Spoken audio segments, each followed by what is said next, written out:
It was obviously something guiding me in a different direction. Board by board. Doing linoleum flooring. Everything's kind of like a puzzle. Yeah. And picking up the pieces of his own life. You know, if there's something you can't do, you can always fix it, right? Yeah. What Eric Shumway did when he decided to leave a life of Absolutely, homelessness and addiction. Everything I was doing just felt, it was frustrating. It was frustrating at some point. Nothing made any sense. There was no purpose to anything. And I had to change. He had been living in the woods in Salem for 7 years. Being homeless provides you some sort of childlike, do whatever you want at any sort of time. And that was an amazing feeling for me. I was addicted, I was on the streets, I lived out in the St. John's area, homeless, drug addicted. Bob Wendover lost everything to heroin.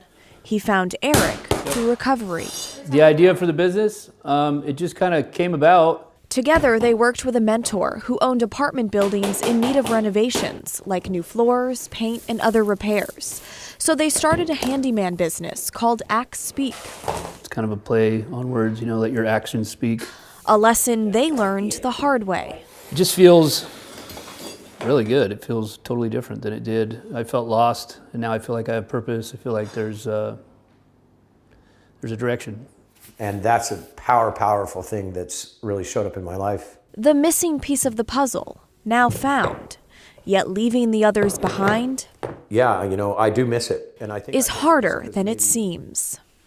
I was out there for so long, and the life was a lot more simple, I just want to, if anybody's listening that feels that way, there is hope, and there is hope. You can change your life. You can make a difference.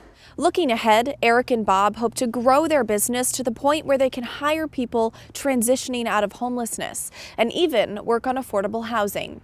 Blair Best, KGW News.